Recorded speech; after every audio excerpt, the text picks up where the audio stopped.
I'm sitting here at my desk, and lately I've been playing a lot of Battlefield 2042. The Battlefield 6 open beta is probably out right now as you're watching this video, and I just have been having some weird issues. The PC's been really loud lately, and whenever I monitor it with something like MSI Afterburner, I'm noticing insanely high temperatures. Now, I know this is Battlefield 2042. I'm actually sitting here in the menu right now pulling 95 watts on my 9800X3D that is fully de-lidded, as well as using a custom heat spreader from Thermal Grizzly. Now, I know you're expecting to see, super low temperatures, super quiet PC, but that's not what I'm experiencing. In games, the fans are actually ramping up, which is something that you don't really want when you're using an open back pair of headphones, but it's fine. Like, that's just kind of how things are. This game is very CPU intensive, as well as Battlefield 6, but I'm actually downclocking, which is not what I expected. For reference, in something like the 9800X3D, if you are downclocking, that means that you're actually hitting 95 degrees Celsius. So let's take a look at what our temperatures are like in game. Okay, so I've been playing the game right now. I'm in a pretty open map, so the FPS is actually not what I expected. It's a little bit lower, but it's about that 200 range right now, 190, and as you can see, 70C with 100 watts, which if you're on a typical CPU, like stock, with like a typical air cooler or a AIO, like that's perfectly fine. But when you're using a de-lidded CPU with liquid metal, this is not the kind of performance that you're expecting. You're expecting, like, honestly, I'm expecting like 10 degrees lower. And so either there's something wrong with the heat spreader, which is what I kind of doubt, but it's almost that the liquid metal itself just isn't great with this.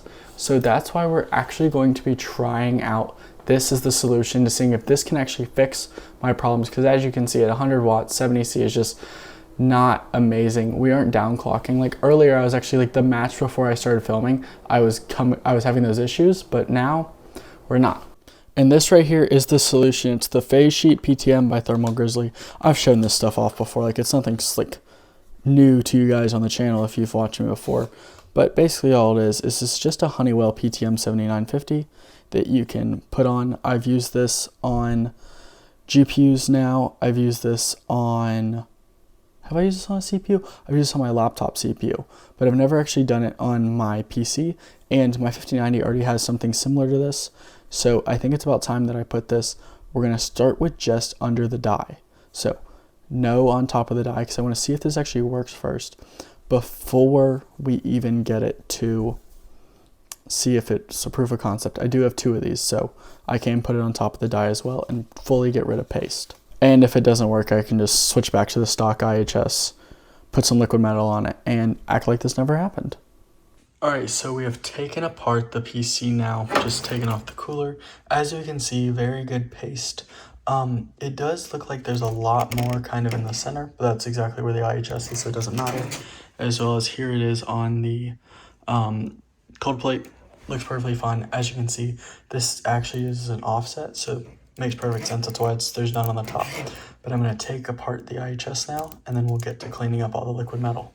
Okay, so about 30 minutes later, and look at that. That's actually super mirror clean. I used the Flitz polish here, isopropyl alcohol, and as well as the chip is clean. I did put this back in because I wanted to cover this up so I could cover the socket so I didn't get any dust in it. That's a big fear I have. But look, nice and clean. And now we're going to take this apart. I actually might keep it in, and we're going to cut the phase sheet and get it on. It actually took longer to get the PTM on the CPU than it did to clean off the liquid metal. But we've got this clean. This is all my different attempts, because the smaller it is, just the harder it is. But now let's take this. Wait. Okay, it didn't work. But let's take this and let's put it on the CPU. IHS is installed. I've put on some thermal paste. I'm now going to manually spread it like you always should. And then let's boot up the PC. PC's back at the desk now. Let's turn it on. Let's see what happens. Let's see. Ooh, we're getting a post. Yes, okay, let's see what's happening. Okay, so it's the next day, and yeah, this just doesn't look right. 90C, 5.4-ish gigahertz, 125 watts. Yeah, like something seems off. I think we need to revert to plan B.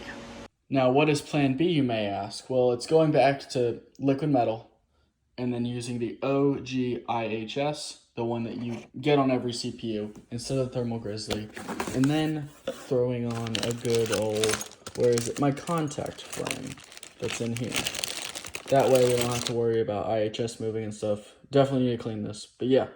So, let's get to cleaning off the old Thermal Grizzly and then putting on liquid metal. And there we have it, liquid metal on the IHS and on the CPU itself. Now let's actually install it again. CPU is installed. Just a reminder that if you are delidding, definitely think about getting a contact frame, as in spend the $10. You spent the $50 on the delid frame and all the time. Do this, make sure it's perfectly lined up. That way it won't move around at all, especially if you're transporting the PC like I do. But now let's get the mounting brackets back on and then thermal paste, and let's connect it. Just look how good a CPU looks when there's good old thermal paste on top. And now let's install the cooler. I gotta actually not film because I need both hands, but yep. 2, round 3, let's go. Not even in Windows, but this is like 4 or 5 degrees lower. So good looks right now. Okay, back in around the same spot. So we're at 63C, 64. So we dropped about 8 degrees at about the same freak power. We were pulling about 105 watts. So just, we're probably dropping about 8 degrees with the exact same PPO settings and everything, same RAM and everything. That is very, very good. Okay, so in conclusion, what did we learn? This Thermal Grizzly heat spreader really is not the best, especially with the Liquid Freezer 3, whether we are using PTM or liquid metal. Liquid metal is better, but it's just not that good. I mean, I have a stock IHS, which is saving me $50. It's better. It could just be because of the AIO. I know plenty of people who have used the IHS and they say that it's better, typically about 2 to 3C, so nothing crazy. But for my use case, it does seem that stock IHS with liquid metal underneath, I did not put PTM, I decided to do liquid metal, and then normal thermal paste, pretty much a simple standard delid like I could have done day one when I bought this chip. So realistically, we just kind of wasted a bunch of time to do it I should have done at the start. But this whole cooling series that I've done with the Noctua direct die, the IHS, all that stuff has been kind of fun. So, I learned something along the way, so I guess it was all worth it. But yes, and I actually enjoyed Battlefield 6 so much that I delayed this video. It is now Wednesday when I'm filming this, but at least now I'm ready to go for the Battlefield 6 beta this weekend.